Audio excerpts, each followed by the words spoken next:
Hi, a very good afternoon to all of you. I'm Ivan. Really glad and privileged to be here today.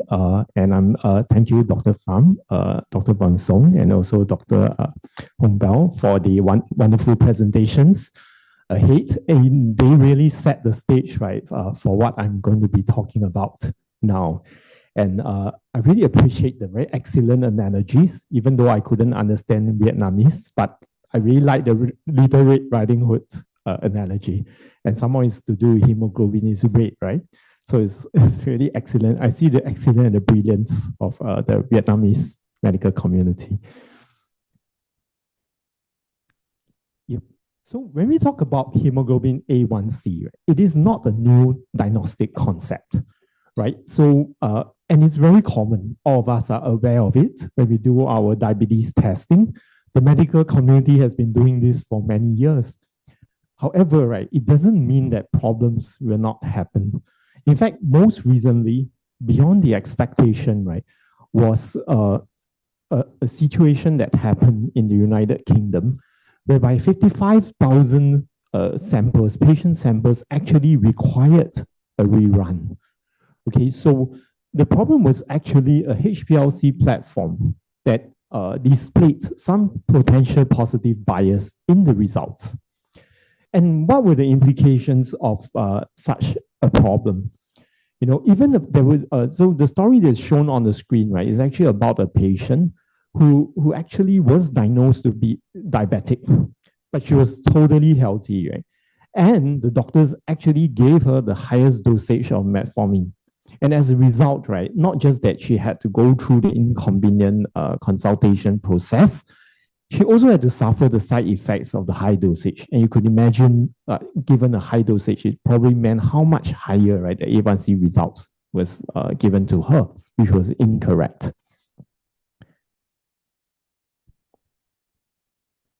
So today, right, we aim to be talking about the part of how Sevire's A1c testing solution, right, ensures very accurate A1c results, right, for both normal individuals and also patients, right, with various hemoglobinopathies, right.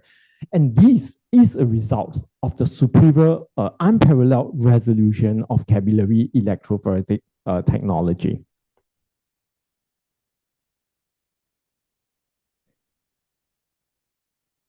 Okay.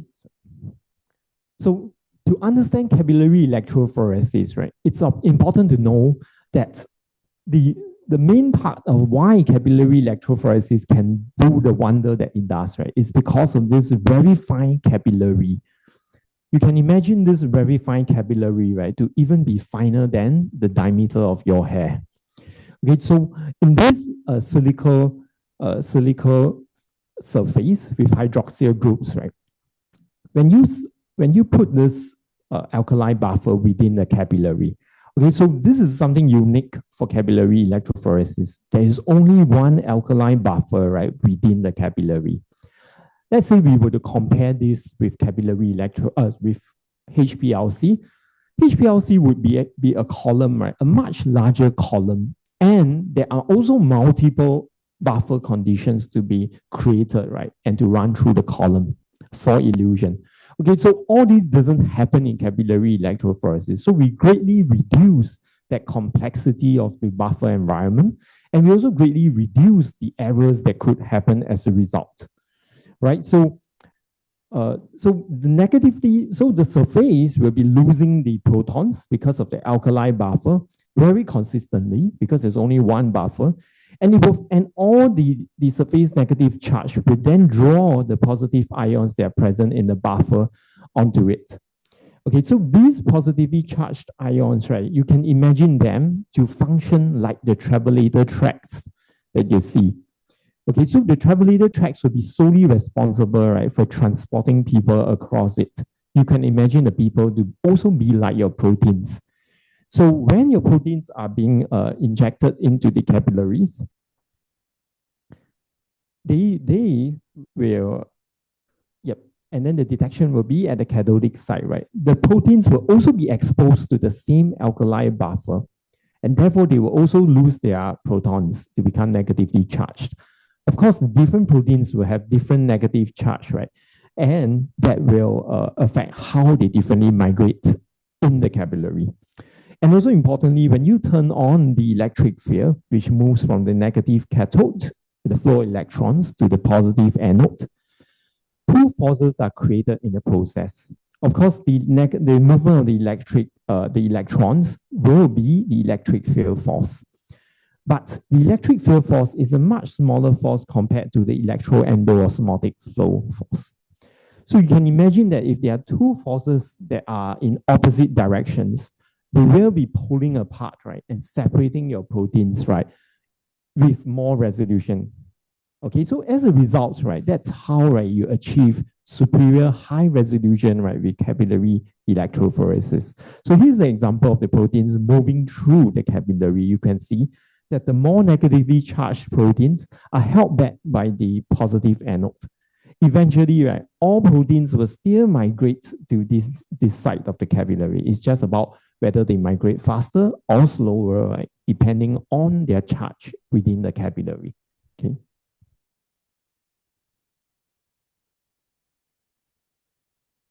So just now we mentioned that the positively charged ions, right, will be like the travelator tracks. When the travelator track moves, right, the direction of the force that's pushing the migration, right, will be acting at the peripheral surface of the capillary. This contrasts with high pressure liquid chromatography, HbA1c, because, right, when pressure pushes the migrating front, right, it does not push us from the edges of the column. Moreover, we know that the column is also very large. It is not like the capillary that is very fine and narrow. When you have a very small capillary, right, it is more likely that the forces that are distributed on the migrating front, right, are all the same. Whereas if you have a bigger column, you're less likely able to assure that. Okay, so all as results, right? And also don't forget that if you have a very small capillary, you are much more able to control the environment, that lethal environment, in terms of the buffer, the temperature, and all the conditions. But if you have a larger column material, it is harder for you to control the environment. So all these factors added together, right, will give you a different kind of result between capillary electrophoresis and HbA1c. So now let's look at the very same sample, right, of hemoglobin S sickle cell. In CE, right, you could see that all the fractions are being separated clearly apart because the migration has what we call a flat flow profile. However, under high pressure liquid chromatographic conditions, right, it will lead to a bending in the migration front. We call this bend, which is a curve, a parabolic flow profile. And if you look at all the fractions, hemoglobin fractions in HbA1c, right, they are all overlapped and sticking together. I think just now one of the key opinion leaders shared on HbA1c results as well. So that is why the fractions cannot be separated and the resolution is not as superior as capillary electrophoresis.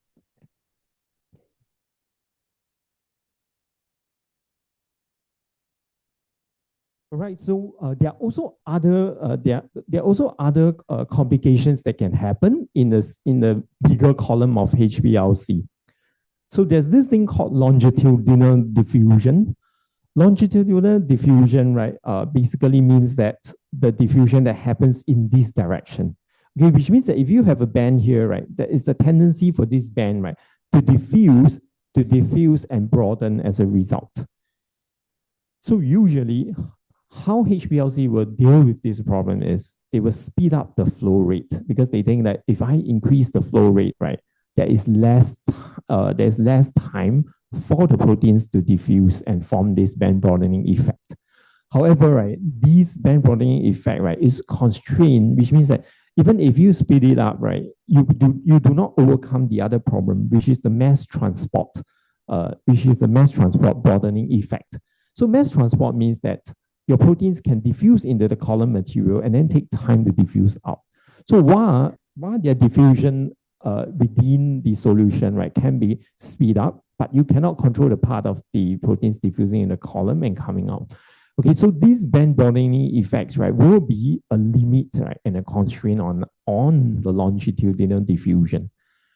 There is also another phenomenon called the eddy diffusion. It means that when the proteins are moving through the column, right, they are not so different from people also. Like if you are moving through a park, you can choose to take your time to walk through the park. Longer time, like for example, some people will go straight through it. Some people will go around and examine different things. So different people, right, collectively going different directions, right, will end up having a collection of different times. All right, so for all these put together, right, it once again add another factor, right, to band broadening effects of HbA1c columns. And all these band broadening effects are totally irrelevant, right, and not present, right, in capillary electrophoresis. Okay, so once again, we will go into the part of looking at the patient results. Sorry, the formula also for the calculation of A1C. Okay, so this is the result of a normal individual's A1C fraction under capillary electrophoresis. The two most important thing will be these two fractions, the key fractions, which is hemoglobin A0. And by hemoglobin A0, we refer to the hemoglobin A that does not have any variant type of mutation. Right? And then the other important fraction will be the glycated A1C fraction, which is the glycated form of the hemoglobin A0. Right, so because capillary electrophoresis is able to separate these two fractions perfectly, right, without any overlap, right? Therefore, right, the logical calculation of A1C will definitely be taking this fraction, right, divided by the combined sum of A1C and the A0 fraction. And as a result, right, because of our clear separation and our ability to use this formula, right, you can also see that it is the exact same formula, right, that is used for the IFCC's reference A1C method, which is not possibly used in every lab, but they are the so-called the benchmark target. All right, so we can achieve this formula, right, because of the superior resolution. And of course, right, no other A1C testing methods, right, are able, right, to claim to this formula because they are not able, right, they could possibly extrapolate, standardize their results, but they're not able, right, to achieve this part of getting a formula that is logically, right, the exact right formula to calculate A1C. Okay, so yeah, so okay, so also importantly that to comply with the high international standards and stringent quality requirements, Serbia's A1C testing also undergoes annual NGSB and IFCC certification. Okay, the most basic ones. In terms of CAP accreditation, I want to draw your attention to the part that Serbia's A1C testing actually has very excellent precision. You could see that the precision range, right, will be 0.9 to 1.4%. And even on the higher end of 1.4%, right, it still falls a percentage more short as compared to the higher end of the CVs, right, for other testing methods. And in terms of our bias, right, it's even to the level of a near zero bias. Okay.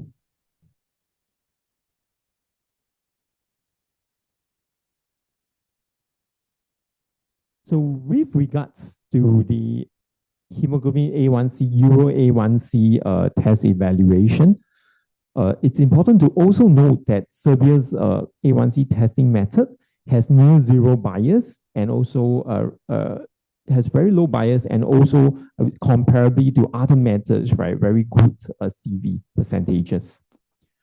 If you look at inter-laboratory reproducibility, all our testing in different laboratories are clustered very closely together. Okay. So also outperforming the international CV criteria as well. So what is the trend, right, with Serbia's A1C testing, right? If you look at the EQA, the CAP EQA, it tells us because years ago, right, in 2021, right, the adoption laboratories were these numbers, but looking ahead, right, in the 2025 CAP report, right, you could definitely see that that the number of subscribers, right, using severe capillary electrophoresis has been on the rise. In fact, they are increasing tremendously. All right, so after so much talk about the excellent performance of NGSP, IFCC, and CAP quality, right, we should remember that they only cover, right, the normal hemoglobin samples, right? So they do not look into the conditions of what if there's a hemoglobinopathy background. But we also know that that is not the environment that we are facing in Southeast Asia. We are a region that is very prevalent, right, in terms of the thalassemia and the hemoglobinopathic variants as well. And we also know that on the east side of the world, right, these hemoglobinopathic prevalence, right, is very different from that of the west. Therefore, right, it's more important for us, right, to have a method that's able to help us in our specific environment in the context of the kind of patients that we have. So how does severe ensure reliable results across abnormal hemoglobinopathic backgrounds? Okay, so we shall look at these aspects. Okay, so we believe that the most important value, right, is not just to give the patient, give the doctors and healthcare providers a A1C result. Of course, we know that as we talk to many customers, a lot of times, right, many other tests will just be producing a result indiscriminately. But A1C, right, should never be viewed as just a number. It must be accompanied on information on the patient's hemoglobinopathic background. And therefore, right, with the superior analytical resolution, our system is able to clearly separate the hemoglobin fractions, hence enabling the detection of abnormal patterns.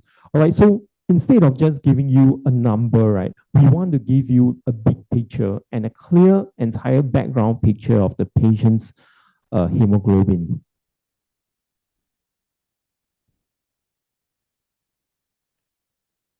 So with this comprehensive solution, Serbia's system, right, will meet all the stringent requirements for A1C testings, both in cases of the two categories, the clinically significant and clinically insignificant hemoglobin abnormalities.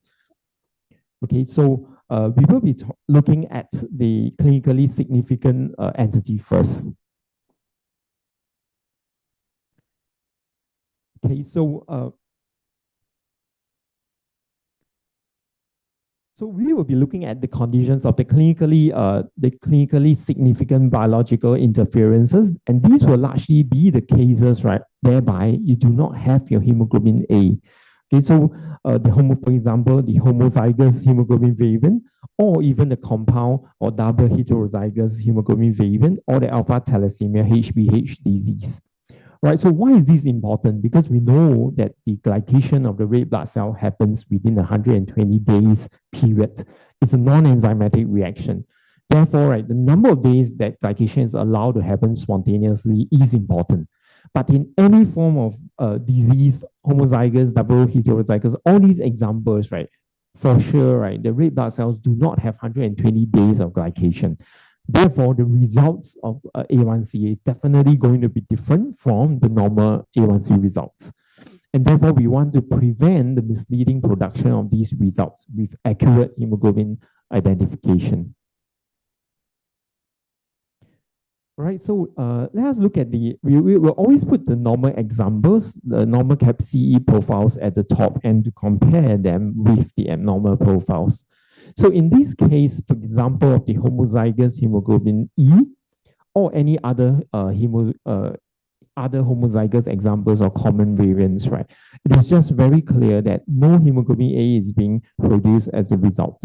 And therefore, right, there isn't any A1C production. Okay, and because this is an abnormal CE profile, the system will also tag it with a purple color trace and also the alerts to inform you about this abnormality. So if you're looking at many results, right, you are able to identify the purple traced results, right, as your abnormal results. And you can also see, right, that in this situation, right, the hemoglobin A1C results are not given to you because it will not be a reliable result. Okay.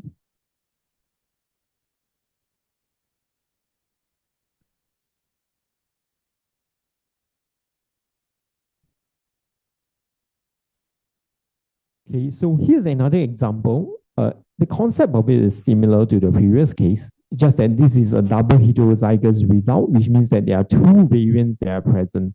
So once again, right, the hemoglobin A0, right, is not present.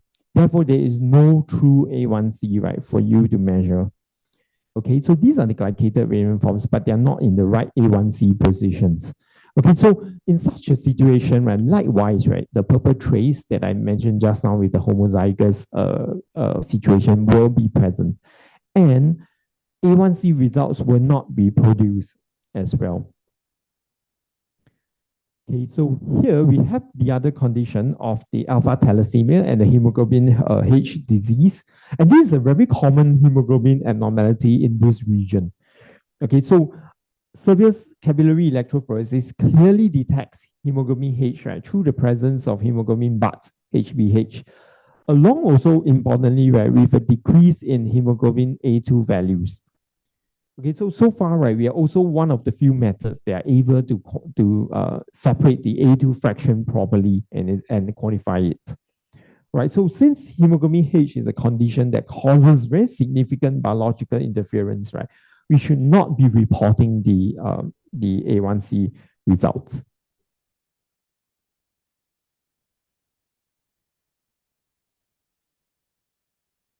Okay, so after talking about the clinically significant groups, now let us look at the clinically insignificant groups of biological interferences. Okay, so Serbia meets this requirement by clearly and objectively indicating whether the analytical interference have occurs, and therefore, right, you can very confidently use the A1C results. Okay, and also importantly, right, additionally, the information on the flag hemoglobin phenotypes, right, would support clinicians, right, in making more accurate and optimal interpretation decisions for patients. And examples of these clinically insignificant, clinically insignificant biological interferences will be these examples. Okay, the heterozygous forms of variants, rare heterozygous variants, the thalassemia minus, and also elevated hemoglobin F.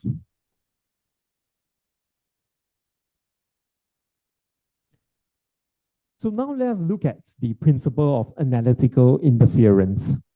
So just now we mentioned that in the capillary electrophoresis results, right, two fractions of the greatest importance would be your hemoglobin A and the A1C fraction. And we also understood that because of the superior resolution separation of these two fractions, we are able to use the IFCC formula also as our calculation. It is also possible that if you have a heterozygous variant situation, is clinically insignificant, but in terms of analytical interference, we are safe to say, right, there is no analytical interference because the variant form of hemoglobin A is well separated, and likewise the glycated portions. So you are still able to utilize the IFCC formula, right, to calculate your results because of the full separation between that. Just that you might want to be mindful of these results also, because the 120 days of glycation is once again different. Okay, so but at least you have the background information of the patient clearly. So how about the situations? How about different situations of analytical interferences? Okay, so in this case, in figure C, right, you could see that because these two fractions are important, but here the hemoglobin A1C fraction is being there's a co-migration with the variant fraction, and of course, this variant fraction is a very large fraction. So definitely, right, you are going to have a gross overestimation of A1C percentages. Okay.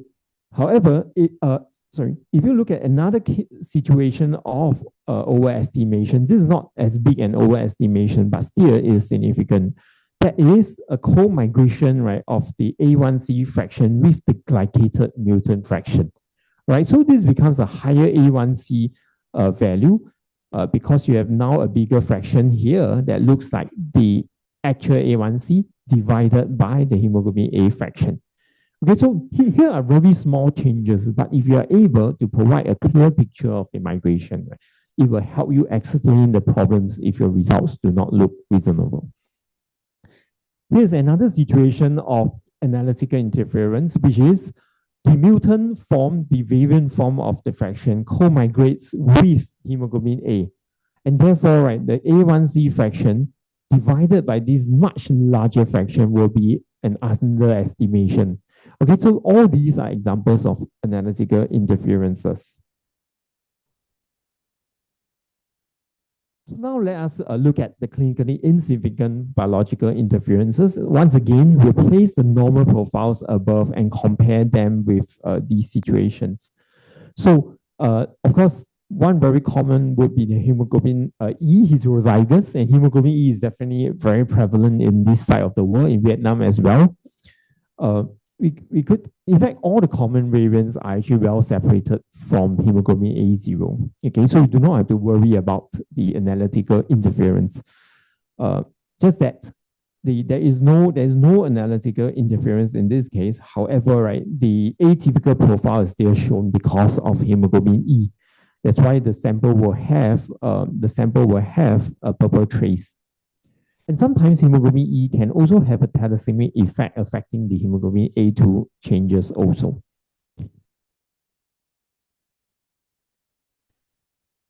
So here's a situation of a rare variant. So this is a very similar approach, right, with the previous case. So in this rare variant form, again, right, you do not have any analytical interferences. The A1C values are given. It is also given for the previous case. The only thing is that you just have to be mindful that this is a heterozygous variant situation, and the purple trace, right, will help you identify it. So now it's a situation of a rare variant of hemoglobin hope, but hemoglobin hope actually overlaps in its migration with hemoglobin A0. And because this overlap, right, is rather huge, right, this constitutes as an analytical interference. Okay, and therefore, right, the results, the A1C results are not produced in this particular case. Otherwise, it will be a gross underestimation of the results. Okay, and likewise, right, the purple trace will always be there if any abnormal fractions happen. So for us, right, it's very clear that it's far better, right, to not release the A1C results than to actually release a wrong A1C results, as we've seen in the very first slide, right, how wrong A1C results, right, can impact patients. And moreover, right, if you do these tests for such a large pool of patients, right, it could be a nationwide effect that happens. Okay, so you really want to be very clear about your A1C separation methodologies. Right, so here's a situation of a beta thalassemia minor, and we are the only method, right, that allows you to look at the increase of the hemoglobin A2 as well, because very clear A2 fraction separation also. Okay, so this, and not just that, sometimes if you look at other situations, like even things like constant spring, very small abnormal fractions, right, we are able to clearly separate them also. So this is the power of high resolution, right? It really helps you pick up on things that are not easily picked up. Okay, if you were to think about constant spring, for example, right, in the HbA1c context, right, HbA1c cannot detect the heterozygous forms very well. Okay, so that's an important thing to note, right, that CE always, right, is better off, right, in the detection sensitivity, right, on rare abnormal variant forms because of its clear separation. Okay. And here's a situation of an elevated hemoglobin F. Because hemoglobin F is positioned very close to hemoglobin A0, therefore, right, in measuring results, right, our system take into account this effect of hemoglobin's F natural base partial overlap with hemoglobin A0. So as long as the hemoglobin F's fraction value, right, is less than 16.1%, right, you can assume that these partial very small overlap is insignificant. Okay, so this is a safeguard for you, right, to deem how much analytical interference might happen, right, in the amount of hemoglobin F. Okay, so likewise, it's always accompanied with the purple trace. Okay, so because you know the background, right, it is hence important. Also, all the other cases that I mentioned earlier, right, because you know the background, it's important for you to be mindful of that when you interpret the hemoglobin A1C results. Right, so I finally come to the summary and the end of my presentation. So let's review the important key takeaways, right? So the unmatched resolution of capillary electrophoresis technology, it enables us to clearly separate the hemoglobin fractions.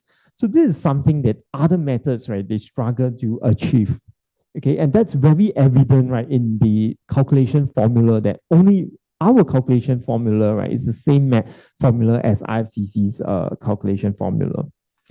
All right, so also thanks to this capability, Serbia is able to ensure uncompromised A1C accuracy for every patient. So just now we mentioned about normal patients having excellent international evaluation results, right? But it's not limited to these patients. We also safeguard for patients who have abnormal hemoglobinopathy backgrounds. Okay, so regardless of the hemoglobin profile, whether it's normal or abnormal, right? Serbia delivers ICC NGSP certification and outstanding EQA performance. In terms of the abnormal hemoglobin with significant interference, our system is able to detect and prevent the A1C releasing the misleading A1C results. And for the abnormal hemoglobin with insignificant interference, right, we are also able to provide the right alerts, the purple trace, the alerts, and also important to show the actual picture of the patient's hemoglobin phenotype. Therefore, right, clinicians will always have the full picture for an accurate interpretation. All right, so in short, right, we do not just aim to give you an A1C result, but we aim to give you an accurate A1C result. If it's not accurate and we are able to know because of our clear separation, we'll not be releasing the A1C results to create a problematic clinical regard and interpretation on the long run. All right, so, and that's because, right, we aim to ensure safety and reliability in clinical practice, right, for the best patient outcomes. Thank you very much.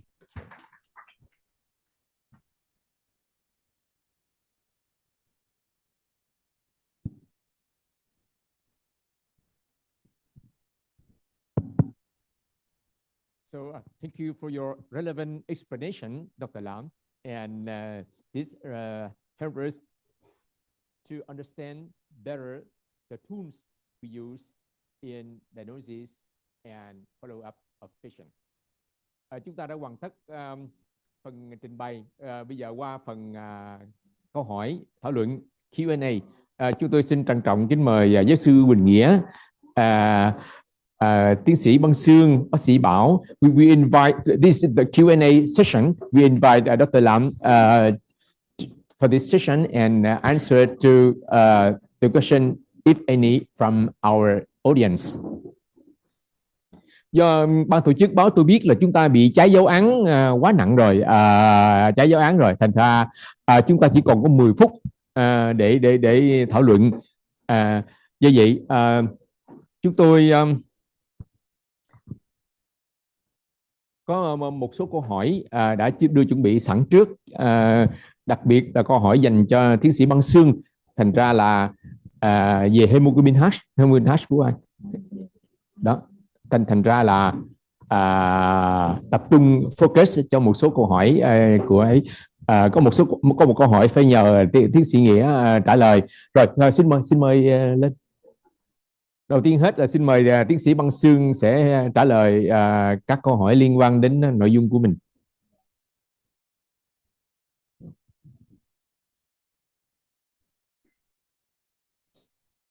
Phụ nữ vô ngồi giữa, người bông hoa duy nhất trong. Xin mời tiến sĩ Băng Xương cứ đọc cái câu hỏi dành cho mình và trả lời luôn. Kính thưa quý thầy cô và các bạn đồng nghiệp, ở đây tôi có 2 câu hỏi. Tôi xin đọc câu hỏi đầu tiên. Dạ, thưa cô Sương, cho em hỏi hiện tại ở khoa xét nghiệm của Bệnh viện Đại học Y Dược có nhiều hệ thống xét nghiệm HbA1c với các phương pháp khác nhau. Thì theo đánh giá của cô, các phương pháp xét nghiệm nào có thể giúp thấy được thông tin về hemoglobin của bệnh nhân? Thì như cái bài tôi vừa trình bày, thực ra slide của tôi nó bị một số lỗi, cho nên là các anh chị có thể không có theo dõi được cái hình ảnh phân tách.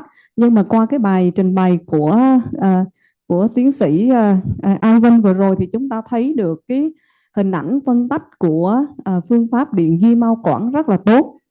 Thì theo đánh giá của tôi ở bệnh viện chúng tôi thì có điện dưới mao quản là chúng tôi sử dụng máy HbA này, có cái HbA1c trao đổi ion và có cái HbA1c ái lực boronat, không có cái miễn dịch. Thì chúng tôi thấy là đối với cái điện dưới mao quản nó phân tách tốt nhất và nó phân tách được tất cả những cái đỉnh mà chúng ta thấy đối với các cái biến thể của hemoglobin E, S hay C, và cả thấy được cái hemoglobin H và bạc nữa. Thì theo tôi là nó phân tách tốt nhất. Về cái sắc ký trao đổi ion á, thì cũng phát hiện được nhiều biến thể như là HbS, C, D, E, rồi những cái hemoglobin F nồng độ cao cũng phát hiện được. Tuy nhiên một số trường hợp nó nhận diện sai, cho nên là chúng ta thấy kết quả nhiều lúc nó vẫn cho ra mà cho ra không chính xác. Thứ ba là đối với ái lực boronat thì chúng ta thấy nó phát hiện được cái dựa vào cái hiện tượng hemoglobin glycat hóa thôi, chứ nó không có phân tách theo cái biến thể của hemoglobin, cho nên nó không phát hiện được. Tuy nhiên cái máy này nó có một ưu điểm mà chúng tôi sử dụng là đối với những cái hemoglobin bị biến thể, tại vì nó không ảnh hưởng cho nên nó vẫn cho ra kết quả và kết quả nó tương đối chính xác. Còn đối với cái phương pháp miễn dịch thì tôi không sử dụng, vì trước đây chúng tôi có sử dụng của Rose nhưng mà sau đó đánh giá tương đồng á thì nó không tương đồng, cho chúng tôi không sử dụng nữa. Thì đối với những phương pháp đó chúng ta thấy nó không có hình ảnh phân tách được. Câu hỏi thứ hai luôn hả thầy? Câu hỏi hemoglobin H phải không? Dạ. Đó, đúng rồi. Đối với cái trường hợp thứ hai là câu hỏi thứ hai là trường hợp hemoglobin H hoặc biến thể hemoglobin có thể dùng HbA1c để theo dõi điều trị trong người bệnh không? Thì như hồi nãy tôi trình bày thì đối với cái biến thể mà hemoglobin mà thể đồng hợp tử á, ví dụ hay gặp chúng ta có HbE này, rồi những cái biến thể HbS, HbC đồng hợp tử thì như chúng tôi thấy là không có nên sử dụng, mà khuyến cáo của rất nhiều của tổ chức thế giới cũng như là các cái bộ y tế mình thì cũng không có nên sử dụng, mà chúng ta nên chuyển qua cái xét nghiệm khác, đó là glucodói hay là fructosamine hay là albumin glycat hóa. Cái albumin glycat hóa thì ở Việt Nam chúng ta chưa có, vì trong cái thông tư của 23 thì nó cũng chưa có luôn, cho nên chúng tôi hay sử dụng glucodói và fructosamine để mà thay thế. Và đối với trường hợp HbH thì cũng tương tự như vậy, nó rơi vào cái nhóm mà có bị ảnh hưởng lớn và chúng ta không có nên sử dụng. Còn đối với những cái biến thể mà dị hợp tử á, thì như hồi nãy thầy Bảo cũng như tôi có trình bày thì nó ít bị nhiễu sinh học hơn, thì chúng tôi có thể sử dụng để mà theo dõi. Tuy nhiên xét nghiệm phải cảnh báo cho lâm sàng là những trường hợp đó nó có biến thể, nó có ở cái trạng thái dị hợp tử, có nghi ngờ như thế để bác sĩ lâm sàng có thể làm tiếp gene gì đó cho người bệnh. Em xin hết hai câu hỏi. Có một câu hỏi phải nhờ giáo sư tiến sĩ Quỳnh Nghĩa giải đáp liên quan đến cái việc sử dụng công thức máu để theo dõi nhóm bệnh nhân này. Dạ, quý vị đặt câu hỏi là có thể dùng kết quả công thức máu để phát hiện các trường hợp gây nhiễu sinh học liên quan tới HbA1c không? Thì đầu tiên là cái công thức máu thì gồm có hồng cầu, bạch cầu, tiểu cầu. Trong đó thì quý vị nên quan tâm đến con số hồng cầu. Câu hỏi thứ nhất là có thiếu máu không? Thì hemoglobin chúng ta tính là đều dưới 12 gram hết. Câu hỏi thứ hai là thiếu máu kiểu gì? Quý vị nhìn vào MCV và MCH để phân biệt ra là thiếu máu hồng cầu nhỏ nhược sắc. Thì tới đó chúng ta cũng trong công thức máu nó thể hiện điều đó thôi. Tuy nhiên ngày nay người ta lồng ghép vào một số những cái thông số khác nữa, đó là cái RDW, tên tiếng Anh nó là Blood Distribution Y. Nếu như mà nó lớn hơn 14,5 thì đó là thiếu máu, nghĩ là do thiếu sắt. Còn nếu mà nó nhỏ hơn thì đó là có cái thiếu máu đi kèm với bệnh lý hemoglobin. Đó là chỉ là gợi ý thôi nha, chứ không phải là chắc chắn. Nên trong trường hợp mà thiếu máu hồng cầu nhỏ nhược sắc, quý vị thấy RDW nó lớn hơn 14,5 thì chúng ta nên làm cái chìa khóa đó là ferritin để chúng ta đánh giá coi có thiếu máu thiếu sắt không. Còn nếu như mà nó dưới 14,5 thì câu hỏi chúng ta rằng có cái bệnh lý hemoglobin, nhất là ở phía Bắc thì đó là alpha thalassemia. Ở phía miền Nam thì thường kết hợp beta thalassemia cộng với hemoglobin E. Thì ngày nay thì bên bệnh viện huyết học chúng tôi thường hay làm cái điện di mao quản, chứ chúng tôi không có làm HbA1c nữa rồi, để xác định được cái biến thể đó. Và nếu như vậy thì nó là thể nhẹ, thì có thể chúng ta có luôn cái kết quả HbA1c, thì quý vị có thể tin tưởng. Nếu như mà nó xuất hiện ra là đồng hợp tử, hoặc là có hemoglobin bạc, hemoglobin H, đồng hợp tử đó, chứ còn ở Việt Nam mình thì chưa có S. Rất hiếm trường hợp chúng tôi bắt gặp là D. Như trong suốt bao nhiêu năm thì chúng tôi cũng rất ít gặp. Trong đó mới nãy ông Lam có nói đến cái hemoglobin hốp thì chúng ta cũng không có gặp ở Việt Nam mình. Đó thì những cái phần mà chúng ta gợi ý là vậy. Xin cảm ơn ạ. Cảm ơn tiến sĩ Nghĩa. Xin mời bác sĩ Bảo trả lời một trong hai cái câu hỏi người ta hỏi mình. Dạ, kính thưa các thầy cô, em nhận được một câu là nếu bệnh nhân có kết quả HbA1c không phù hợp với tình hình lâm sàng thông thường thì nên xử trí như thế nào? Thì trong cái tình huống này là em nghĩ là sẽ tin vào cái lâm sàng hơn. Thì ở đây nó sẽ có cái tình huống là chúng ta thấy HbA1c nó cao nhưng mà đường huyết bệnh nhân thấp, hoặc là HbA1c thấp nhưng mà đường huyết của người bệnh lại cao.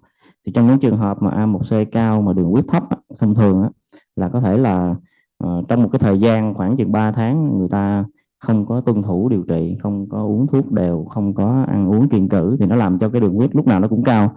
Và HbA1c sau 3 tháng mình thử nó cao, nhưng mà khoảng 1 ngày 2 ngày trước khi đi khám người ta sẽ ăn uống kiêng cữ trở lại để cho cái đường huyết buổi sáng nó lại tốt. Cho nên là mình nhìn vào mình có thể mình bị đánh lừa bởi con số đường huyết nó đẹp thôi, nhưng mà HbA1c nó vẫn cao là do một cái quá trình điều trị dài.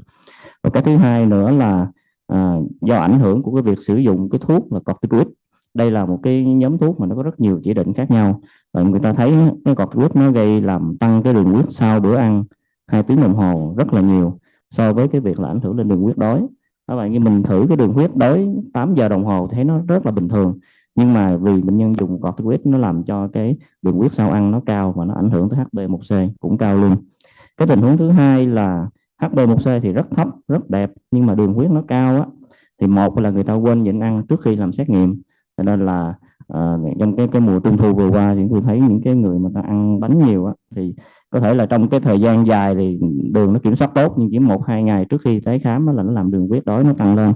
Cái thứ hai là do một số nơi ở những cái phòng khám bảo hiểm y tế đã từng gặp là người ta sẽ cố tình người ta uống nước ngọt hay là người ta ăn bánh kẹo gì đó cho cái đường huyết người ta tăng lên, để được bác sĩ kê đơn thuốc nhiều hơn với cái liều cao hơn, rồi sau đó bệnh nhân về đó người ta đem thuốc đó người ta bán ra ngoài để người ta lấy cái phần lời trên lệch đó. Cái chuyện đó là ở Việt Nam mình nó đã một số bệnh viện đã thấy rồi, đó là muốn trục lợi từ bảo hiểm y tế thôi. Cái này thì nó không phải là chính thống. Như vậy thì trên tình huống này mình xử trí như thế nào? Mình phải tìm hiểu lại cái chế độ ăn uống sinh hoạt và xem nó có giải thích được cái sự chênh lệch HbA1c và đường huyết hay không. Chúng ta xem những cái yếu tố gây nhiễu, đặc biệt là bệnh lý HB, rồi những cái tình trạng đi kèm như là suy thận mạng, hay là bệnh nhân có bị tán huyết, có bị thiếu sắt, vân vân. Và nếu như xác định có yếu tố gây nhiễu mà nó đáng kể đó thì chúng ta không dùng HbA1c nữa mà hãy chuyển qua phương pháp khác, chẳng hạn như là fructosamine. Xin hết. Câu hỏi dành cho tiến sĩ Ivan Lam. A question for Dr. Ivan Lam. For you. Kết quả điện di hemoglobin A1c trên capillary bar Tera cho kết quả hemoglobin A1c hơn 15%. Nhưng trên máy cái đỉnh của A1c không có xuất hiện trên máy, trên cái kết quả electropherogram. Vậy kết quả này mình có trả kết quả này cho lâm sàng được không? Giờ mình phải ghi cái ghi chú gì cho lâm sàng về tình huống này?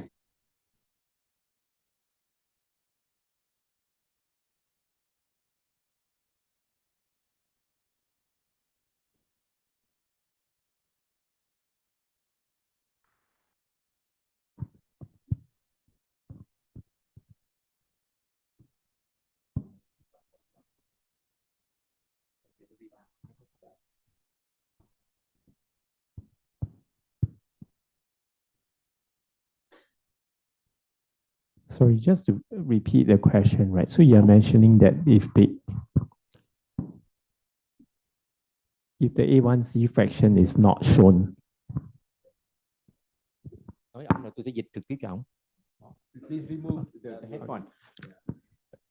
The result of capillary electrophoresis by capillary tree. Okay. Yeah, Terra gave the hemoglobin A1C more than 15%. 15, okay. But on the electropherogram, there is not the spike of hemoglobin A1C. Yeah. So, do we report this result to the clinical department? And what can we notice for the clinical department about this event? Okay. First of all, I would say 15% is a very high. Yeah, more than 15% is a very high result, right? So, based on the guidance that's given, is that if for these seriously high results, right, it's important for us to retest them. So, and moreover, you did not observe any A1C fraction. So, I'll definitely advise you not to, I advise you to take caution with this result, right? If there's a need to actually repeat it or see if there's any confounding reasons why you have this. Yeah, I wouldn't advise you to report it. Yeah. Yeah. Repeat. I think that you take and check blood again. Yeah. Mình còn thì giờ không quý anh chị? Mình còn thì giờ không? Mình còn giờ không? Mình còn bao nhiêu phút được? Rồi. Tôi cũng xin chia sẻ cái trường hợp mà câu của tiến sĩ Bảo là trong trường hợp mà nó không có tương thích giữa glucose máu với là HbA1c như thế nào, thì thật sự như chúng ta thấy là cái biến thể hemoglobin E ở Việt Nam chúng ta nhiều lắm, cho nên lab chúng tôi cũng gặp rất là nhiều. Cho nên chúng tôi có một cái cách mà tôi nghĩ là có thể áp dụng, các lab có thể áp dụng là từ glucose chúng ta có một cái công thức để mà dự đoán cái HbA1c. Thì nếu mà nó chênh lệch 2 á, ví dụ như từ glucose máu chúng tôi tính HbA1c bệnh nhân này phải là 8, nhưng mà trên kết quả người ta cho 6 hoặc 5 chấm mấy thôi, thì chúng tôi sẽ cảnh báo, sẽ làm lại kỹ với bệnh nhân đó, hoặc là chạy qua một cái phương pháp khác. Rồi đó là cái cách mà rất là hay, cũng có thỉnh thoảng cũng có gặp á, thì các anh chị có thể áp dụng bằng cách là xuyên ngược trở lại. Đó. Mặc dù nó không chính xác lắm, nhưng mà trong IFCC hay là trong cái của cái hóa sinh lâm sàng Mỹ cũng có khuyến cáo như thế. Rồi chúng ta đã hoàn tất một cách dễ dàng cái session thứ 2 về hemoglobin A1c chiều nay. Chúng tôi thấy các anh chị còn đầy đủ thì rất là cảm ơn sự kiên nhẫn tha thứ của quý anh chị đã theo dõi cái buổi nói chuyện chiều nay. Tổng kết lại là bác sĩ Bảo đã nêu về khía cạnh lâm sàng để mình hiểu cái kết quả hemoglobin A1c đó để áp dụng cho bệnh nhân mình ra sao. Tiến sĩ Băng Xương nêu về so sánh các kỹ thuật khác nhau để biện giải cho cái kết quả hemoglobin A1c mà chỉ có thể các anh chị có thể cầm về được. Tuy vì bệnh viện chúng ta không phải được trang bị máy hoàn toàn giống nhau. Và như vậy thì mình phải hiểu cái ưu điểm và cái nhược điểm của từng kỹ thuật xét nghiệm, đi từ điện di capillary mao quản cho tới HbA1c, cho tới kỹ thuật enzyme vân vân, trong đó có kỹ thuật immuno mà chúng ta ít khi xài. Và như vậy thì mình hiểu các cái hạn chế, các ưu điểm của kết quả mình cầm về để mình áp dụng cho bệnh nhân của mình.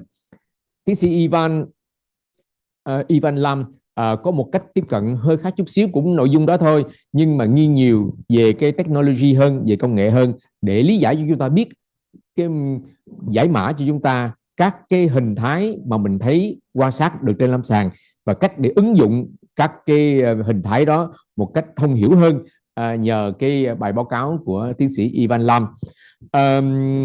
Chúng tôi nghĩ rằng tất cả các anh chị xa gần, offline hay online đều làm về nội dung này rất là nhiều. Do đó chúng ta đã thấu đáo tất cả các những gì trình bày, những gì hỏi và trả lời của tất cả các báo cáo viên.